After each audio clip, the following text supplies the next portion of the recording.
Chapter 1, Only I Know the Plot. Inside his classroom, Fenrir listened quietly to his classmates while focusing his gaze on the book on his desk and sitting in his seat.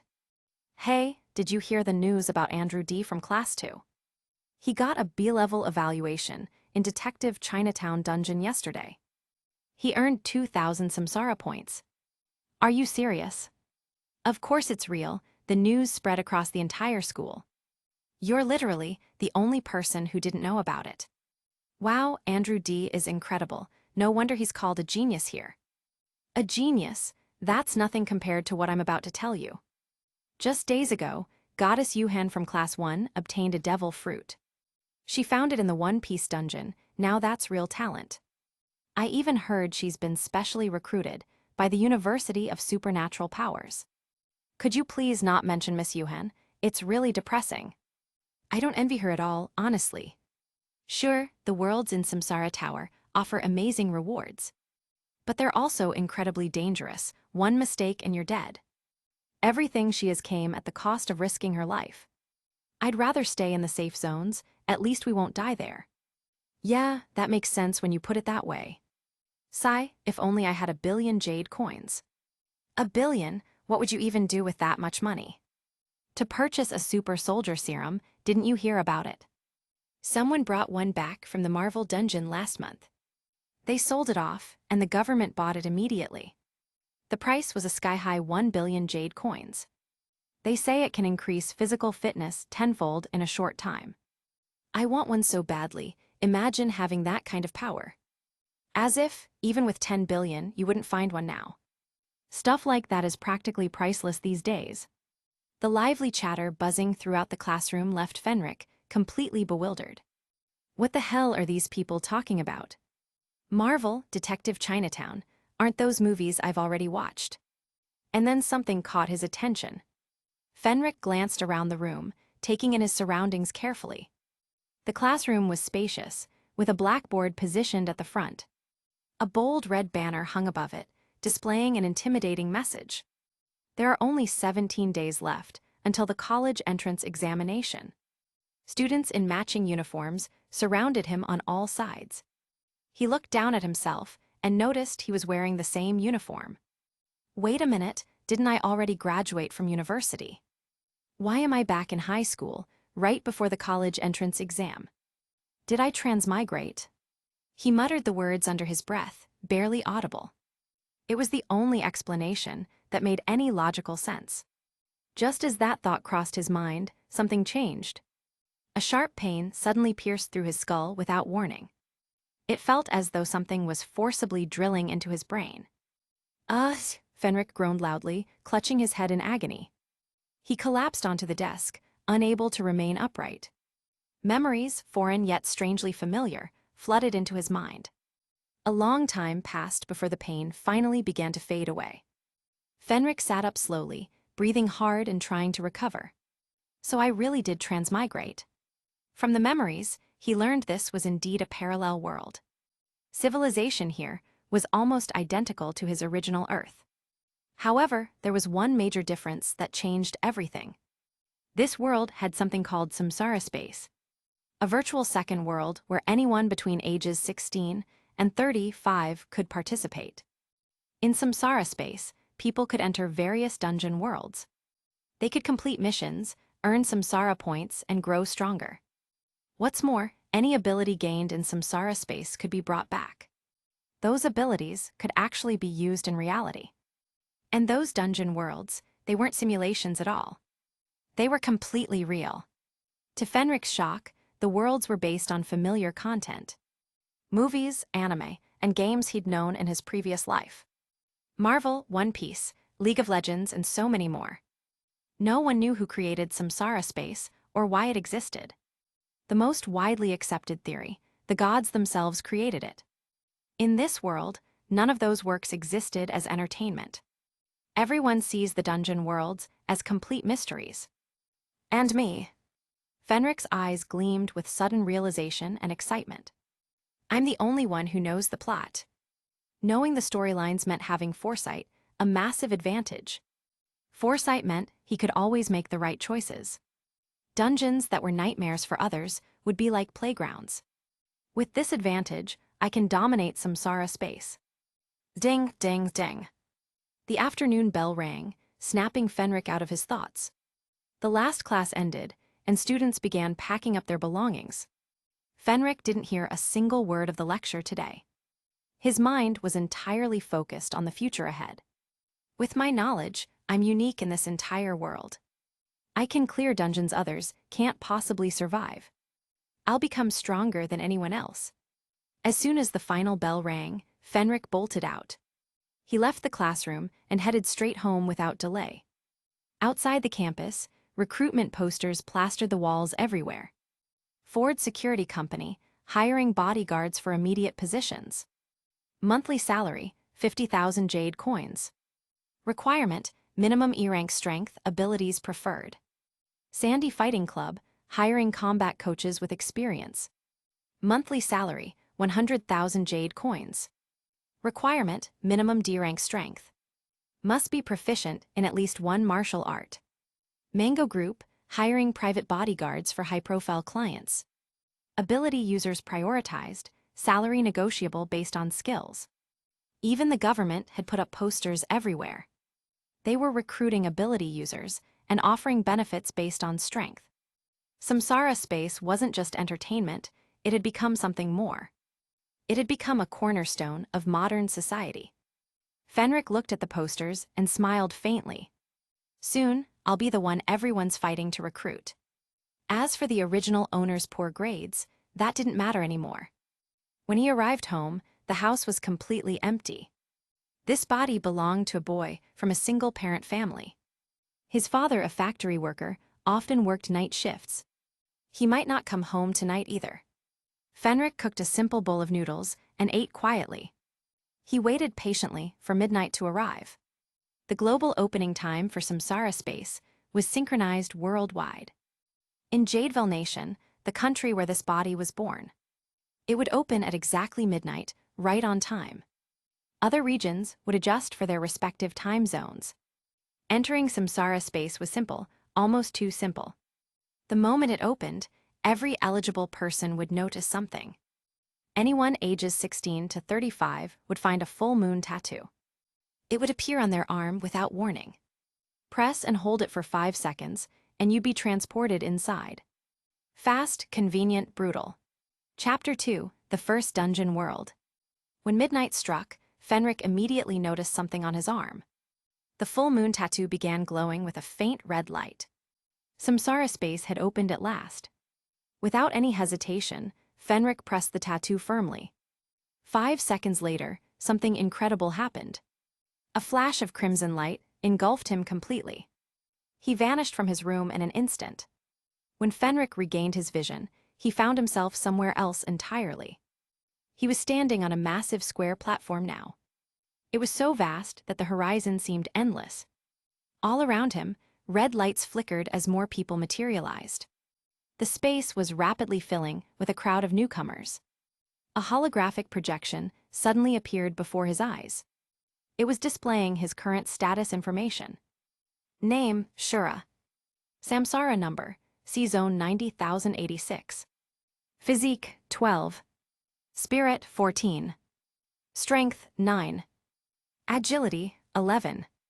Allocable potential, 0. Skills, English, proficient, driving, beginner, shooting, proficient. Combat skills, none. Abilities, none.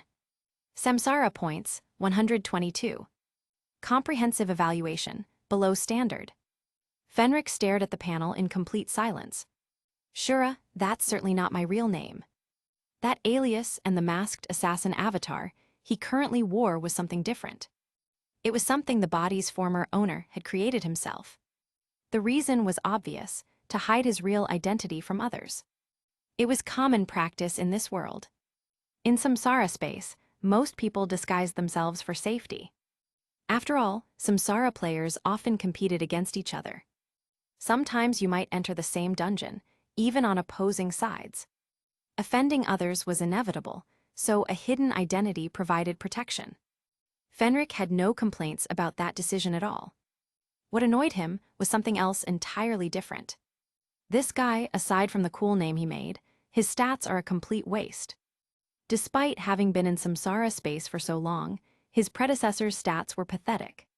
For reference, an average adult's attributes hovered around 10 points. Forget abilities, he didn't even have a single combat skill. The only decent skill was shooting, at proficient level. Skill ranks: beginner, proficient, expert, master, supreme. Fenric sighed deeply, feeling disappointed but not defeated. Still, he wasn't discouraged by this setback. Because this was reality for most people in the safe zone. Safe zone dungeons were worlds without life-threatening danger, which naturally meant lower rewards for those who completed them. On top of that, you could only enter a safe zone dungeon once monthly. Under such restrictions, becoming strong quickly was nearly impossible. The only place to truly gain power fast was somewhere else. The Samsara Tower. Samsara Tower. A towering structure in the central zone, so high it pierced the clouds. It was said to have 99 floors in total. Each floor was a massive, perilous world filled with lethal challenges. Terrifying tasks awaited anyone brave enough to enter. Fail a mission, and the system erased you permanently. This wasn't a game at all. Death here was death in reality, final and absolute. So, despite the tower's incredible rewards, few dared to climb it. Abilities, rare skills, unimaginable power awaited those who succeeded. But the risk was too great for most. Fenric lifted his gaze toward the distant central zone. That colossal tower loomed there like a god overlooking all. Legend had it that anyone who cleared all 99 floors would become something. They would become an omnipotent god with unlimited power. No one knew where the rumor started originally. But everyone believed it without question. After all, those who returned alive from the tower were true legends. After a moment, Fenric lowered his eyes once more. One day I'll conquer it. But for now, he would start small and build his strength gradually. With knowledge of the plots, even the first step could give him an advantage. An overwhelming advantage that others couldn't possibly match. He decided to clear a safe zone dungeon first. Get used to the system and the rules. Caution isn't fear, it's preparation. He headed toward the dungeon hall immediately. It was already bustling with activity when he arrived. The massive chamber thrummed with voices from every direction. Countless Samsara players were selecting their worlds. A small winged elf spirit suddenly appeared before him. It was floating in midair, looking cheerful. Its voice was crisp and pleasant. "Hello, Shura, how can I assist you today?" This was one of Samsara Space's AI guides. "I want to enter a dungeon," Fenric replied calmly. According to his predecessor's memories, it had been over a month. Since his last run, the cooldown had long expired. "Understood, please choose the dungeon world you wish to enter." With a flick of the elf's tiny hand, something appeared. A holographic screen materialized, displaying numerous world names. John Wick 1. The Man from Nowhere. Hello, Mr. Billionaire. Ronin. Infernal Affairs. Fenric's eyes gleamed when he saw two specific options. He recognized both Hello, Mr. Billionaire and Infernal Affairs immediately. The Hello, Mr. Billionaire mission must be to help the protagonist spend money. Help him spend 1 billion yuan to pass the test. And Infernal Affairs, definitely tied to the two undercover agents. For ordinary players, these scenarios were tricky and complicated. But for Fenric, who knew every twist and turn, they were child's play. After a brief thought, he chose Infernal Affairs. Why? Because the elf spirit's hint marked it as an orange-level dungeon. That meant higher difficulty and better rewards. The others were mostly green level, long conquered by countless Samsara players, with pitiful payouts that weren't worth his time. Confirming, you have selected the dungeon world Infernal Affairs, are you sure? Yes, Fenric said firmly without hesitation. The moment the words left his mouth, something changed. The dungeon hall dissolved like rippling water. In an instant, the scene changed completely. He now stood in a pristine white room. Including himself, there were 6 people inside. Fenric's eyes flickered as he observed them carefully. So, these are my teammates or enemies. The other Samsara players heading into infernal affairs. Dear Samsara players, you have 5 minutes to prepare. After 5 minutes, you will be transported to the mission world. The mechanical voice of the system echoed through the room. None of the 6 spoke immediately. They simply exchanged glances, silent and wary of each other. Everyone here was no rookie. They all understood what this meant. In the upcoming mission, they might not be teammates but competitors. The tense silence stretched for a full minute, before a man finally broke it with his voice. He was strikingly handsome, though clearly disguised with illusions. His voice was smooth and confident. Hello, everyone, my codename is Crow. My current strength evaluation is E-level. That caused several eyebrows to rise in surprise. Reaching E-level strength while staying in the safe zone was no small feat. The room grew quieter, everyone turning their attention to Crow. Clearly, he hadn't spoken just to flaunt his strength. Sure enough, Crow continued with an easy smile. I'd like to ask, would anyone be interested in forming an alliance? No one replied immediately. Unbothered, Crow's smile didn't falter at all. To show my sincerity, I'll share some intel I've gathered. I've entered the Infernal Affairs dungeon before, so I know things. The reason so few clear it is simple. The mission issued by the Samsara system is brutally difficult. The others leaned in slightly, curiosity flickering in their eyes. This world is split into 2 factions. The police and the triad. Both sides have undercover agents planted by the other. Our mission is singular, find the mole. A murmur ran through the group at this revelation. Fenric's eyes sharpened, his pulse quickening with excitement. So that's the task, then this dungeon is practically tailor-made for me. After all, he already knew who the moles were exactly. Crow went on, his tone growing more serious. Sounds easy, right? But the system only gives us 72 hours. His tone grew heavier with each word. Finding a cunning mole within 3 days isn't easy at all. And if you want an A-level evaluation, you'll need to finish within 24 hours. Almost impossible for most people. Crow let that information sink in before continuing. I've cleared this dungeon once before, so I have experience. I have a few suspects in mind already. But I'll need to verify them on site to be certain. So, is anyone willing to team up with me? Finally, someone spoke up, breaking the silence. A player with a young, 2-dimensional anime avatar. Mr. Crow, if we form an alliance, how will the rewards be split? Crow chuckled lightly at the question. Brother, are you new to this? Alliances form contracts automatically. After the mission, the system splits the rewards evenly among allies. Any other questions you'd like to ask? The anime-styled player shook his head in response. None, I'd like to join your alliance. Please take care of me, Mr. Crow. Of course, Crow smiled and swept his gaze over the others. Anyone else interested in joining us? I'm in, someone said immediately.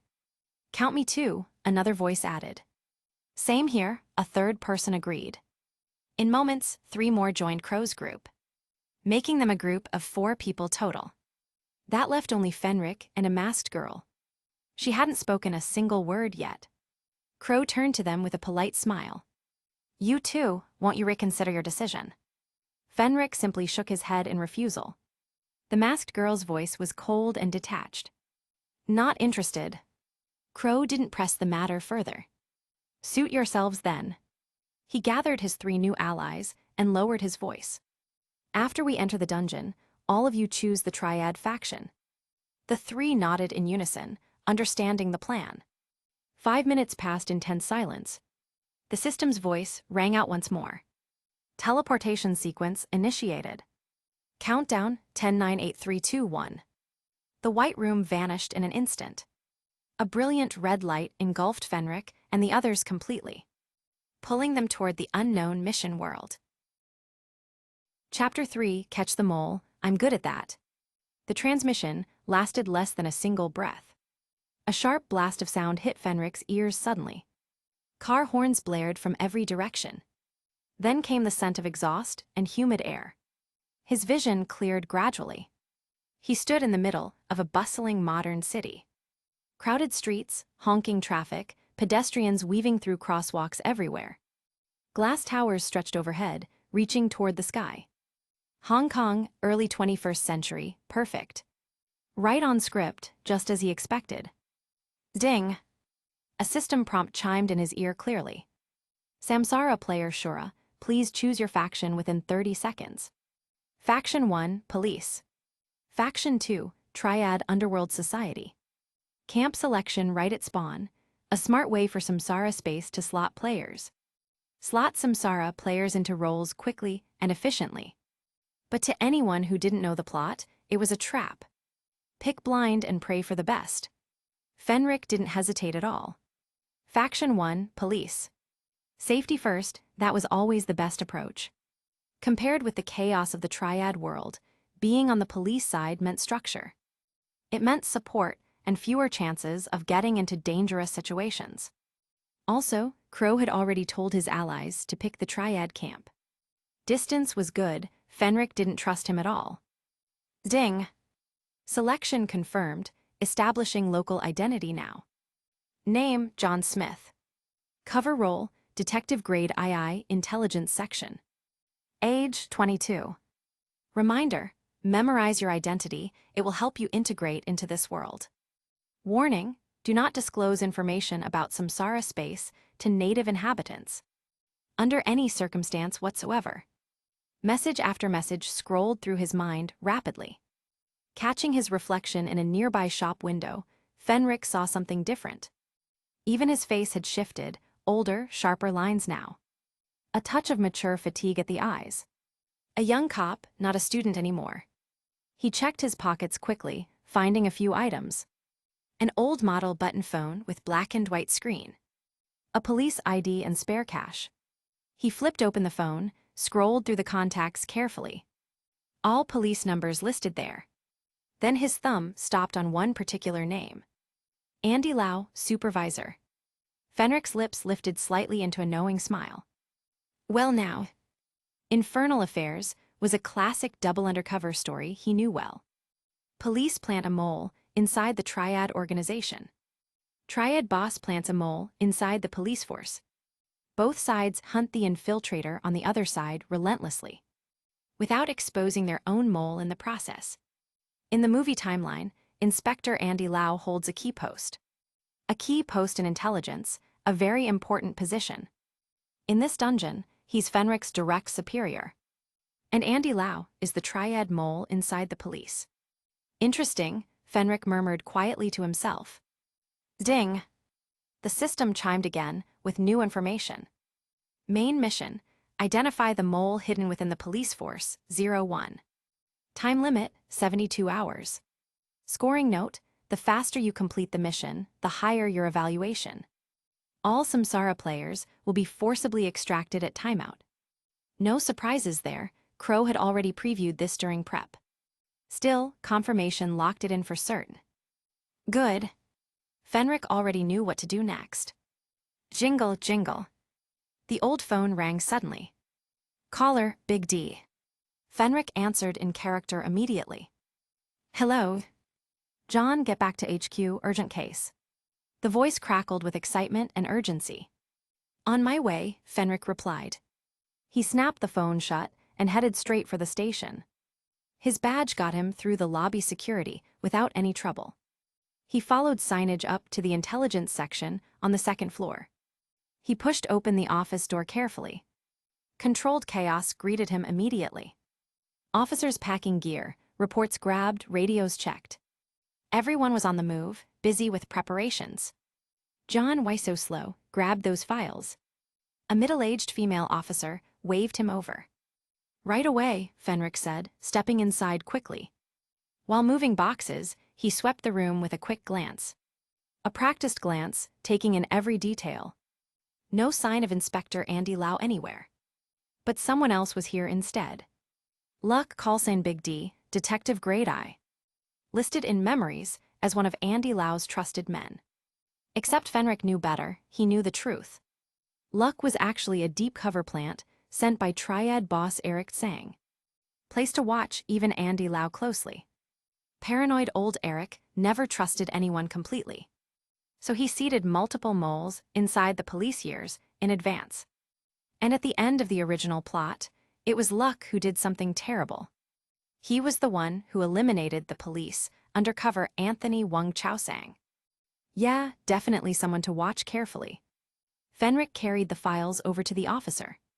Are we relocating somewhere? The middle-aged woman shook her head in response. Temporary assist to the crime squad, that's all I heard. We'll know more when Sir Lao gets here. Right on cue, the office door opened again. A sharp-featured middle-aged man stepped in confidently.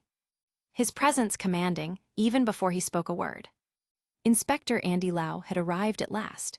Chapter 4, Sir, I want to report. The man who entered looked to be in his early 30s. He wore a well-fitted suit, his grooming clean and crisp. His features were sharp, refined but masculine. Sir Lau. Everyone in the intelligence section paused what they were doing. They greeted him respectfully. Smiling mildly, Inspector Andy Lau swept his gaze across the room. How's prep going? Ready, sir, we can move anytime, replied Luck. Good, this joint operation with the Serious Crime Squad is critical. Don't get careless out there. Understood, sir. All right, let's link up with the crime squad now. The team grabbed their gear and followed Andy Lau out. Fenric shouldered a case and fell in at the rear. His eyes fixed on Andy Lau's back intently. That's him, the mole, my target. In the original plot, Andy Lau was a triad plant. But one who genuinely wanted to be a real cop. He just couldn't break free of Eric Tsang's control. After Eric Tsang's death, he finally got a chance at freedom. Only to collide with fate and sink deeper into trouble. Fenric had actually liked Andy Lau as a character. But this was a mission now. Sentiment wouldn't save points or lives. Because tonight's operation was highly sensitive, Superintendent Wang Kaixing had set up something special. A temporary command post in a residential building to avoid leaks. When the intelligence section squad arrived, Superintendent Wang and the serious crime team were already there. Already on site and preparing. Superintendent Wang, Andy Lau greeted politely. Andy, good timing. Superintendent Wang gave a brief smile. Seeing the full lineup, Andy Lau raised a brow. What's with the live show? What kind of case warrants this? Superintendent Wang didn't answer directly. Have everyone stage and get ready. We'll brief in 30 minutes. Understood, Andy Lau turned to coordinate prep. The teams broke apart, each handling gear, comms checks, and field assignments. Watching everyone bustle, Fenric smiled faintly to himself. He remembered this arc clearly. Tonight, Superintendent Wang intends to bag the triad boss Eric Tsang. The coming clash isn't just police versus triad. It's the first real confrontation between the undercover agents on both sides. Signals, countersignals, double blinds, even Morse code. In the original story, the result, technically a draw. Eric Tsang escapes, but the police seize goods worth tens of millions. John, don't zone out, lend a hand, a colleague shouted. Coming, Fenric replied quickly. But his attention flicked past the boxes. Superintendent Wang was stepping outside alone. Chance. I'll be right back, bathroom, Fenric tossed over his shoulder. He slipped out after him discreetly. Outside, Superintendent Wang stood alone, cigarette in hand. Smoking hard to tamp down nerves. Months of setup, if tonight's net closed improperly, everything would fall apart. Superintendent Wang. He turned, surprised to see someone there. You're from intelligence, right? Why aren't you prepping? Fenric stood stiffly at attention. Sir, I have important information. I need to report it to you, directly. Oh, suspicion edged into Superintendent Wang's tone. What information? Fenric dropped his voice lower. Last night, I went out to watch a film. I saw Inspector Andy Lau at the cinema. He was acting suspiciously, so I tailed him. He met with Eric Tsang. Superintendent Wang's expression hardened instantly. Do you realize what you're saying? Accusing a superior of collusion is no joke. Fenric didn't flinch at all. I'm not from this world anyway, he thought. But aloud, he said something different. Sir, I'm telling the truth. I also overheard part of their conversation. Superintendent Wang studied him for a long moment. What did you hear? They were exchanging coded phrases. I caught the words dad and can't come home for dinner. Sir, please take note.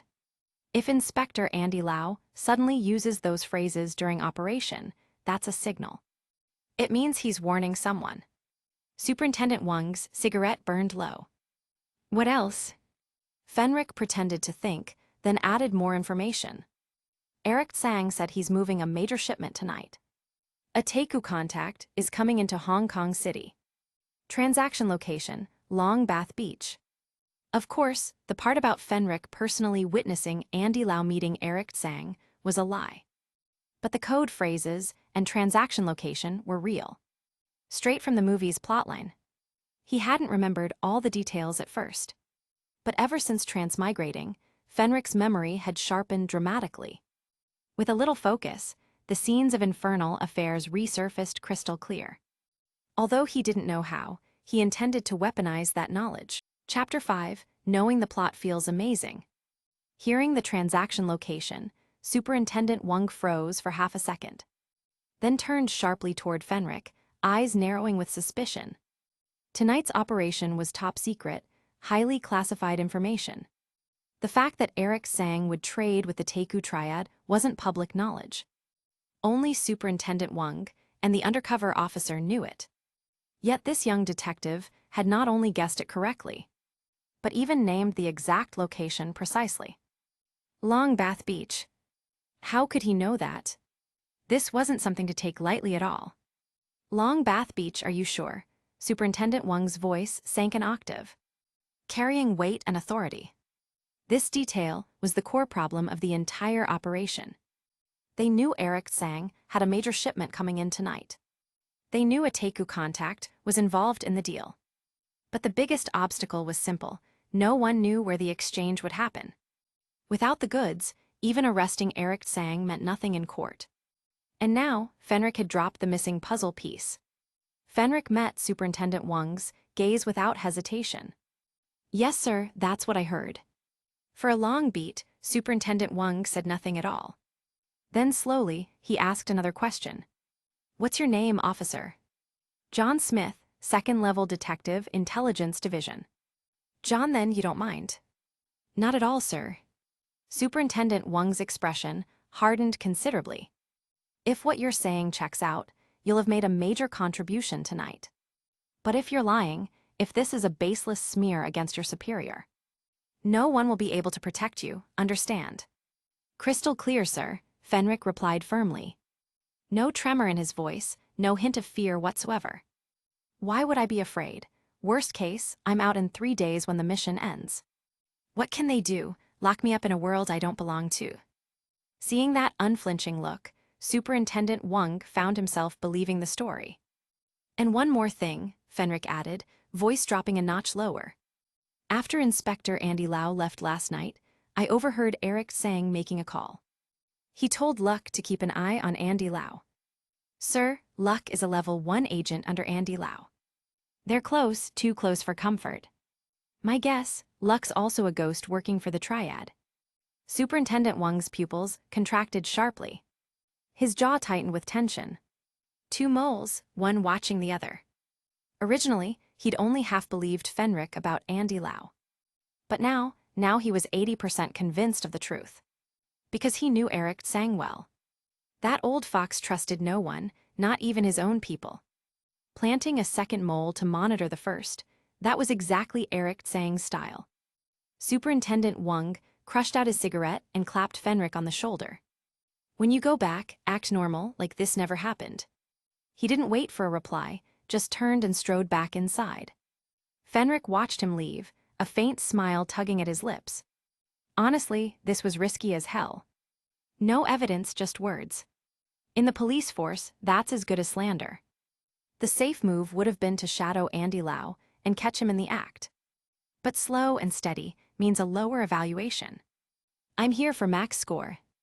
Sometimes you just have to bet big. Worst case, a bike turns into a motorcycle. Night fell quickly over the city.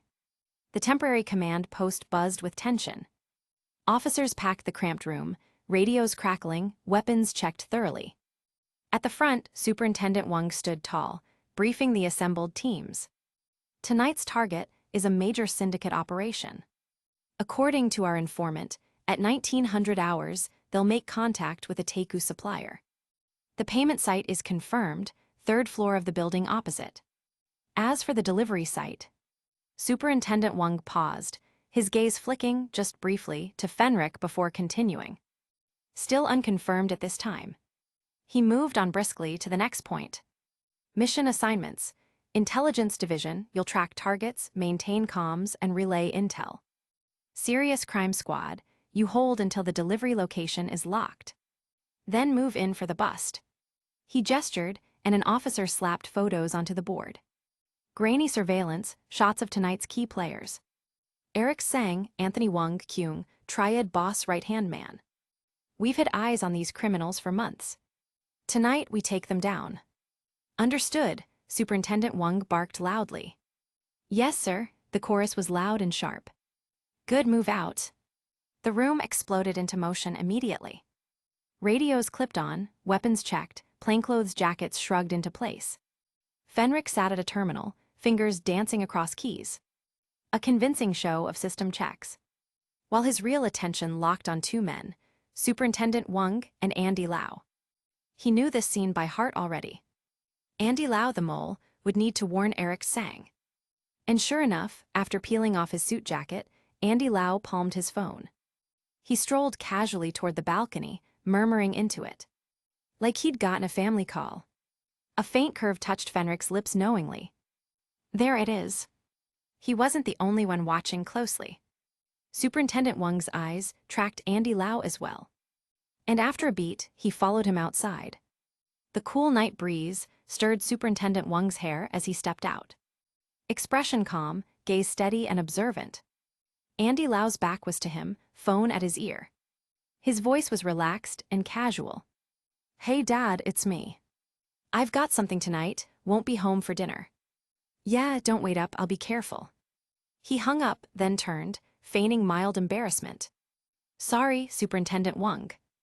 Made dinner plans with my old man, had to call so he wouldn't wait. Flawless delivery, natural tone, a smile that didn't twitch. This guy's good, Fenric thought from inside. Watching through the glass carefully. 10 years, as a ghost doesn't come from luck. Superintendent Wang smiled faintly in return. But inside, Fenric could almost hear the gears grinding. Because Andy Lau had just used every single phrase Fenric warned him about. The code is real, the call was a signal. It's fine, Superintendent Wang said lightly. My fault for dumping overtime on you last minute. The case comes first, Andy Lau replied smoothly. His smile the picture of sincerity. Then Superintendent Wang tilted his head, voice casual but edged with steel. Andy, do me a favor. What's that, sir? Can you lend me your phone for a moment? Chapter 6, Gangster, Take Me With You. Andy, can you lend me your phone for a moment? Superintendent Wang's voice was calm, too calm actually. As he casually extended his hand toward Andy Lau. The young inspector froze for a fraction of a second. A flicker of panic flashed deep in his eyes. Before he smoothed it over with a practiced smile. Superintendent Wang didn't miss it, not at all. Bingo! Earlier, Superintendent Wang had believed Fenric's warning 7 or 8 out of 10. But now he was almost certain about it. There was a problem with Andy Lau. Don't get me wrong, Superintendent Wang said, lips curling in a genial smile. My phone just died, need to call the old folks at home. Andy Lau hesitated for only a beat before forcing a chuckle. He handed over his device carefully. Of course, sir, go ahead. His tone was casual, but Superintendent Wang saw the stiffness in his shoulders. Superintendent Wang didn't immediately redial the last number. He could have done that easily. If he called back and Eric Sang picked up, it would be the smoking gun. Proving Andy Lau was the mole without a doubt. But that would also spook the snake prematurely. Eric Sang would vanish, tonight's meticulously planned operation would collapse completely. And a decade-long investigation would go up in smoke. Eric Sang was the root of all this corruption. Catching him mattered more than anything else. So Superintendent Wang simply punched in a familiar number instead. He made a believable call to someone else. Hello, Mom, Yeah, can't make dinner tonight. Don't save me any, I'll grab something with a buddy later. Okay, bye. He hung up, handed the phone back with a polite smile. Thanks. Andy Lau mirrored it perfectly, maintaining his composure. Come on, sir, no need to be so formal. Two smiles, two masks hiding their true thoughts. Beneath them, both men were sizing each other up like predators in a cage. Superintendent Wang's mind churned as he studied Andy Lau closely. The rising star of the police force. 30 years old, already inspector of the intelligence division. One rank below Superintendent Wang himself. His meteoric rise was legendary in the department. Every step earned through brilliant results, they said. Cold cases cracked overnight, suspects apprehended in days. Colleagues hailed him as a genius investigator. But looking at it now, too many coincidences had occurred. Once or twice was luck, nothing more. A dozen times, that was design, careful planning. Let's get to work, Superintendent Wang said, tone brisk and commanding. Understood, Andy Lau replied smoothly. They walked back inside together, both pretending nothing had happened. The plot had already veered far from the original storyline. In the movie, Superintendent Wang never suspected Andy Lau at all. Not until it was too late to stop him. That ignorance had let Andy Lau tip off Eric Tsang successfully, sabotaging the entire sting operation. But this time, Superintendent Wang was on guard, fully alert. And the first move he made was decisive. Listen up, Superintendent Wang's voice cracked through the room like a whip. Tonight's operation is critical, no leaks, no exceptions. Everyone, leave your phones here now. No one objected to the order. Orders from the top were absolute and unquestionable. But Andy Lau's heart skipped a beat at the command. His hand tightened almost imperceptibly around his phone. Then he felt eyes on him, Superintendent Wang's eyes. He saw that calm, knowing smile directed at him. He forced one of his own and stepped forward to comply. Inside, his stomach sank like lead. He suspects me. A clever man like Andy Lau didn't need more hints to understand. In the corner of the room, Fenric observed everything carefully. A faint smirk tugging at his lips. Perfect phase 1 complete. Superintendent Wang has him pegged as the mole. That was all Fenric needed for now. Once Superintendent Wang believed him, the rest of the mission was going to be much smoother. Then Pat. A hand landed lightly on his shoulder unexpectedly. Fenric turned, brow arching in question. It was the middle-aged woman from earlier. John, what's with the big grin? She teased lightly. Then her tone dropped, her words pitched so low only he could hear. Tell me, Andy Lau's under suspicion, isn't he? Fenric's gut tightened immediately. His eyes sharpened as they locked onto hers. The woman's expression didn't change at all. She just smiled, calm, almost friendly looking. And that was when the truth clicked in his mind. She was like him, a Samsara player. From the start, Fenric had felt something was off. Something missing in the picture he hadn't noticed. Now he knew what it was. He wasn't the only player in this game. 5 other Samsaras had entered this mission with him. 4 had allied and gone to the Triad-side faction. That left one unaccounted for, the masked girl. Turns out she had chosen the police camp. And she was standing right in front of him. I don't know what you're talking about, Fenric said with a polite laugh. A fake one, unconvincing. She caught it immediately. They both knew the truth now. No need for more words between them. After a moment's pause, she leaned closer and murmured something. How about an alliance? After we're out, I'll transfer 10 million to any account you want. No euphemisms now, both knew what the other was. 10 million, Fenric chuckled softly, then shook his head. No deal. Did the offer tempt him? Hell yes, absolutely. 10 million could change his entire life forever. But taking that money meant risk, exposing himself unnecessarily. And besides, mission rewards were still unknown at this point. He wasn't about to split them blindly with anyone. Fenric wasn't a fool about these things. 10 million wasn't worth the gamble he'd be Chapter 7, More Than One Mole. Fenric's refusal didn't faze the middle-aged woman for long. Too little, name your price, she pressed quietly. So the masked girl Samsara Player had money, interesting. No, I'm not forming an alliance, Fenric stated flatly. You. Hey, you two done whispering, get back to work. The sharp command came from Luck. Fenric gave the woman a bland smile and returned to his station. She glared but let it drop for now. From Fenric's behavior alone, she was certain he knew something about the mole. Yet he wouldn't team up, wouldn't share intelligence, and that stung. Triad side Crow's team. Elsewhere, the Samsara players led by Crow were crammed into a sedan tailing Eric Tsang's convoy. The Samsara system had slotted all four of them into roles as Eric Tsang's junior enforcers. Crow drove, eyes on the lead car's taillights. Listen up, I've got 3 top mole suspects, Little B, Kyung, and Anthony Wang.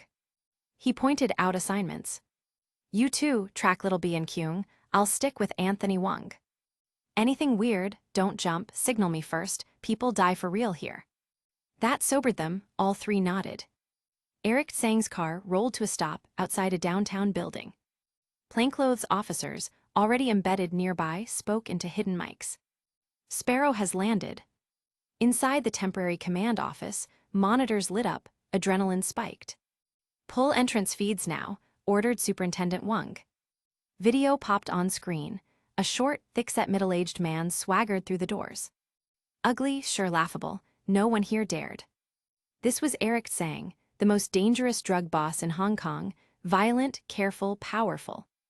His entourage followed, among them, Anthony Wang, the police undercover. Attention, came another whisper over comms. Sparrow in the cage. Superintendent Wang turned to Inspector Andy Lau. Any comms between Eric Tsang and his people? Nothing logged, they may have swapped burners, Andy Lau replied smoothly. Intelligence handled comm intercept. If he said no signal, the room had to take it at face value. Superintendent Wang nodded once, said nothing. Seconds ticked by, then abruptly. Who's Luck? Superintendent Wang asked. Luck, round-faced, forgettable, straightened. Sir, that's me.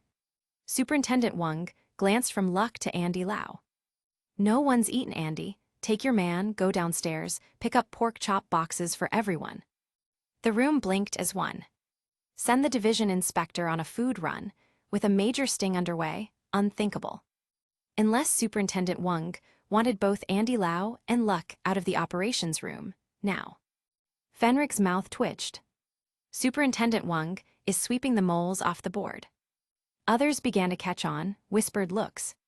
Even the middle-aged woman, a Samsara player in the police camp, shot Fenric a sharp, newly respectful glance.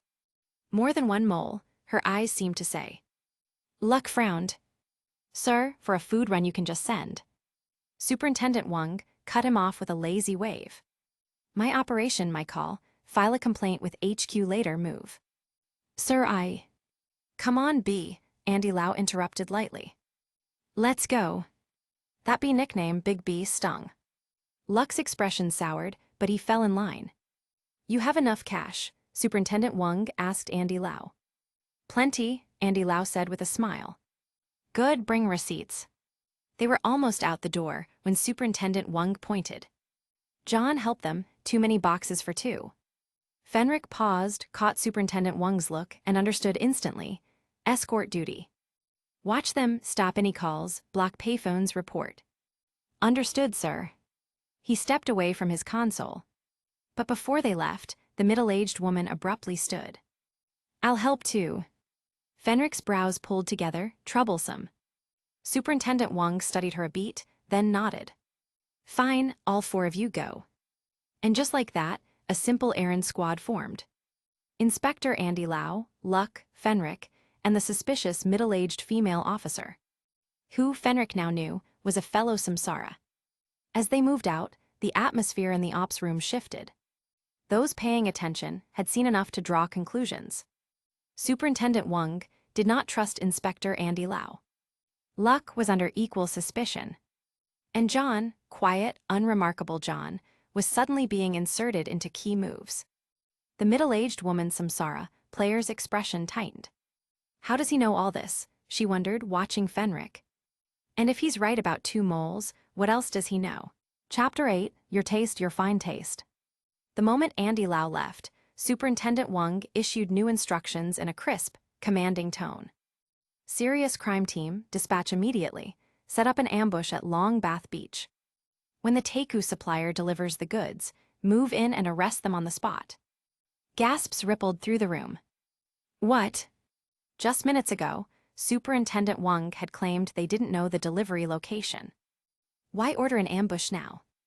And the timing, right after sending Andy Lau out, that could only mean one thing. Your fine taste.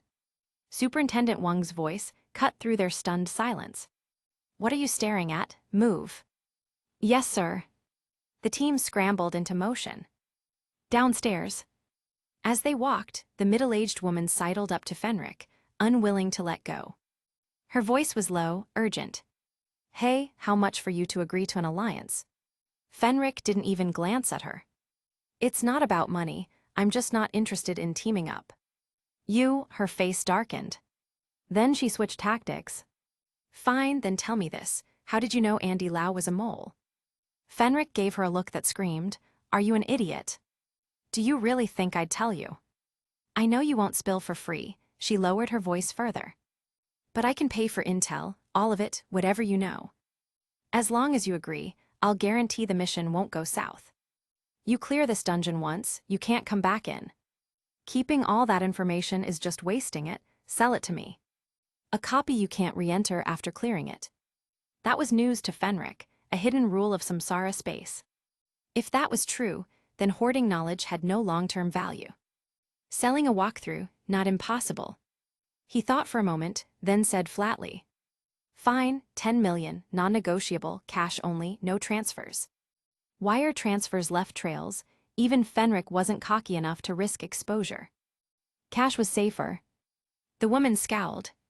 10 million, that's insane, don't you know? In every dungeon, only the first-timer gets the full rewards. If you're in here a second time, even a perfect score barely gives you half reward. 10 million, final offer, take it or leave it. Her eyes narrowed. Don't push it, be careful, I can make sure you don't complete the mission. Fenric smiled coldly. Try, Superintendent Wang, trust me now, you'll just dig your own grave. And you do know death in a dungeon means death for real, right? The woman's face twisted in fury. You. Before the argument could escalate, Luck barked from ahead. What are you two whispering about? Get over here and help. Coming. Fenric left her stewing and strode up. At the tiny restaurant entrance, Andy Lau was already speaking to the owner. Boss, 30 pork chop meals, packed to go. The boss's face lit up, 30 boxes. That was a windfall for his little shop. Right away, sir, give me a moment. The middle-aged policewoman caught up, leaned close to Fenric, and hissed between clenched teeth. Fine, 10 million, cash, I agree. Fenric's lips curled into a satisfied smile. Knew you'd fold. Then Andy Lau turned suddenly. B. John, wait here, I'm stepping out to call home. Sure thing, head, go ahead, Luck said without hesitation. Fenric wasn't so agreeable. Hold it. He blocked Andy Lau's path, voice calm but firm. Inspector Andy Lau, you know the rules during a confidential op, no private calls. You didn't forget, did you? Andy Lau froze, genuine surprise flickering in his eyes. John, what are you doing? Luck bristled, ready to blow. Are you out of your mind? That's your superior, you dare block him. Who taught you to be so insolent? He stepped forward, hand half raised to shove Fenric aside. Only for Andy Lau to stop him with a raised palm. Instead, Andy Lau studied Fenric, gaze sharp. John, Superintendent Wang sent you to watch me, didn't he? Fenric didn't flinch, he didn't confirm either. His voice stayed steady, words cutting straight to the bone. Inspector Andy Lau, haven't you always wanted to be a good cop? Here's your chance, cut ties with Eric Sang tonight. Even if your name comes up, your record is strong. I can promise you this, Superintendent Wang will speak for you in court. You'll walk with a light sentence. For the first time, Andy Lau looked truly shaken. His eyes searched Fenric's face. How does he know what I've been thinking all these years? Beside them, Luck was unraveling, his whole body tensed. He was here to watch Andy Lau, and now, Andy Lau was wobbling. If Andy Lau turned, the fallout would hit him too. He moved instinctively, but Fenrick's cold voice sliced in. Luck, right now, Inspector Andy Lau is under suspicion. And you, as a fellow officer, what should you be doing? Or do you need... Chapter 9, FBI Open Up. Inside a rented room on the 3rd floor of the downtown building, Eric Tsang paced with a frown. Something about tonight's deal felt off. What's missing? Then it hit him. Andy Lau had given the agreed-upon code phrase, but no follow-up, no police movement report. Andy Lau always updated him, always. This silence was wrong. His brows knit. At that moment, Anthony Wang Chaosang spoke quietly. Brother Tsang, the Taeku people are here. Oh, bring them in, Eric Tsang forced a grin. Several Thai suppliers, Taeku side, entered, led by an older man who greeted Eric Tsang like an old friend. Brother Tsang, long time no see, business is good. Ha ha ha, better now that you're here, Eric Tsang replied, masking his unease behind warmth. Samples were produced, white powder, fine cut, high purity. Anthony Wang handled the testing. After a quick check, he looked up and flashed a thumbs up. A+ grade, Brother Tsang. Eric Tsang's eyes lit. The batch was large, worth tens of millions. If he moved this weight, he'd pocket a fortune and choke the market. Greed dulled anxiety. Deal, Eric Tsang clasped the Thai elder's hand hard. Behind them, Anthony Wang's fingers twitched against a tabletop, Morse taps, subtle, fast. A coded message left the room. At the temporary operations center, Superintendent Wang stiffened as the Morse code came through calm translation. Attention all units, target preparing to trade. Once the exchange begins, move to arrest. Every second dragged. Under cover of dark, a smuggling boat nosed in toward the isolated stretch of Long Bath Beach, the delivery site. Little B and Kyung were on receiving duty. The boat's here, someone hissed. Bags changed hands, product to car. Then, police surged from the tree line. Don't move. It's cops, go. Kyung dove into the vehicle and gunned it. But spike strips had already been laid, the tires shredded. The car fishtailed, flipped and slammed out, trapping both men. Long Bath Beach secure, came the radio report moments later. Product recovered, suspects in custody. Back in the city, Superintendent Wang couldn't hold back. Good, he grabbed the radio again. Group B closed the net, do not let the Sparrow escape. Plainclothes teams, staged for this exact call, rushed the building and stormed the 3rd floor room. Police, hands on your heads, DOWN, DOWN.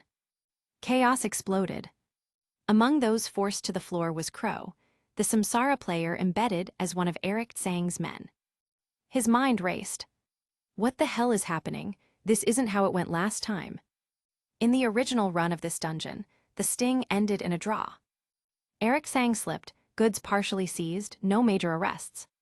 Now, the police were running flawless timing. Crow flattened himself to the ground. He wasn't about to get heroic. Failure meant point loss, dying meant everything, including his life. Only Eric Tsang kept his composure, outwardly. But anyone watching closely could see it, the tight jaw, the darting eyes. No update from Andy Lau. No word from Little B or Kyung. Something had gone very, very wrong. When Fenrick, Inspector Andy Lau, Luck, and the middle-aged woman, police camp Samsara Player, returned carrying armloads of boxed meals, they walked into a room buzzing with barely contained triumph. Andy Lau forced a relaxed smile. What's with the celebration? You catch somebody. Yeah, one officer burst out. Operation went smooth, goods seized, arrests made. Eric Tsang's finished. For the first time all night, Andy Lau's face went pale. Luck stiffened. John, Superintendent Wang strode over and clapped Fenrick on the shoulder, his expression openly pleased. This whole operation went off because of the intel you provided. I'll be filing commendations to HQ in your name. His grin was real, the win was real. Then he turned. Inspector Andy Lau, Agent Luck, Superintendent Wang's tone cooled. Surrender your police credentials. The room fell silent. Confiscating badges wasn't routine discipline, it was a serious internal seizure. Everyone stared, realization dawned fast, whispers started. Andy Lau let out a slow breath, no excuses. He handed over his ID. Luck wasn't so accepting. "Sir, what's this? What did I do?" "If you have questions, take them up in court," Superintendent Wang said flatly. Two officers moved in. Luck tried to resist. They pinned him hard. "What crime, what evidence do you have?" he shouted, voice cracking. No one answered. Ignoring him, Superintendent Wang slipped an arm around Fenrich's shoulder and steered him toward the balcony. "John," he said quietly, "I trust you, but internal cases are better with hard evidence. Anything we can use to tie them to Eric Tsang." Fenrich knew exactly what he was asking. Eric Tsang's paranoid. He'd never rely on trust alone. If Inspector Andy Lau really worked for him, there'll be leverage, proof, kept somewhere secure. Fenrich paused, then added, "You can search Eric Tsang's office." In the original plot, every piece of blackmail he held on his moles was hidden there. Chapter 10, Mission Complete. The moment Fenrich suggested searching Eric Tsang's office for leverage, Superintendent Wang's eyes lit up. "That's it, John, your brain works fast." He clapped him on the arm, admiration plain in his smile. "Ever think about transferring to my command?" He'd clearly taken a shine to Fenrich's talent. "Talent?" Fenrich almost laughed. "If only you knew, I just watched the movie." In the original plot, every time Eric Tsang met with Inspector Andy Lau, he secretly recorded the conversation. He stashed the tapes in his office.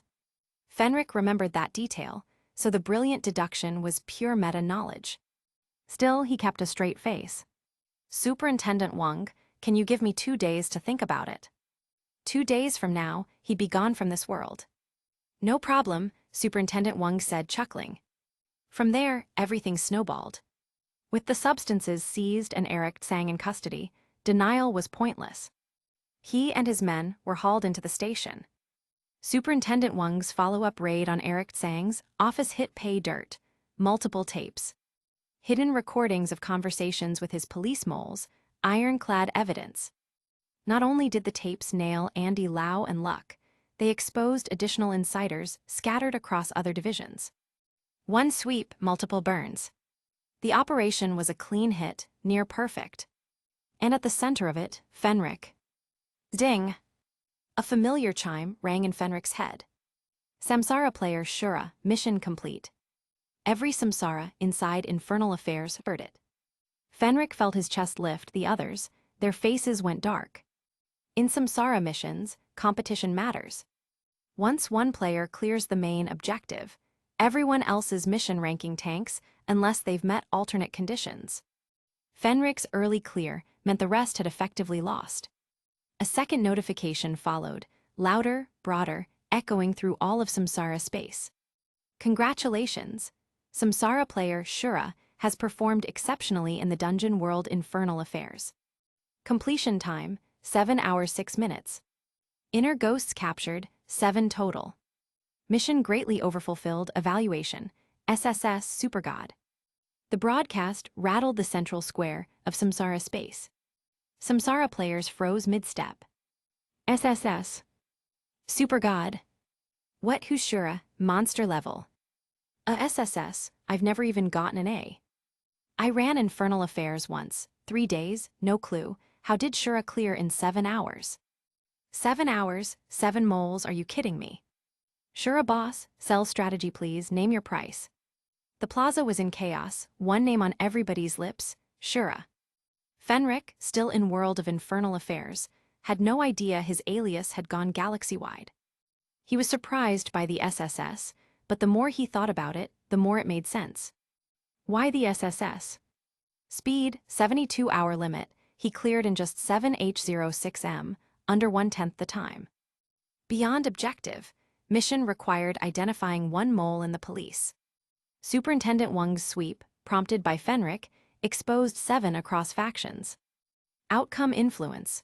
Early intel allowed police to intercept the shipment and arrest Eric Tsang. The dungeon outcome deviated upward from baseline, massive system credit. Even if local NPCs hadn't fully credited him, the Samsara system tracks causality, it knew. The system continued. Rewards for Samsara Player Shura. Samsara points, plus 10000. Spirit plus 10. Skill unlocked, Camouflage Master. Dungeon cooldown refresh card, delivered to personal warehouse. Notice, this dungeon world is now closed to you, no re-entry. Grace period, you may remain in this world for 60 minutes, forced return thereafter. Fenric blinked. That's it, a super god rating and only this. He didn't realize just how absurdly valuable 10,000 Samsara points was in the safe zone economy. Nor how rare a proficient tier skill drop could be from a non-lethal dungeon. SSS in a safe zone would never match tower-grade loot, but this haul was still huge.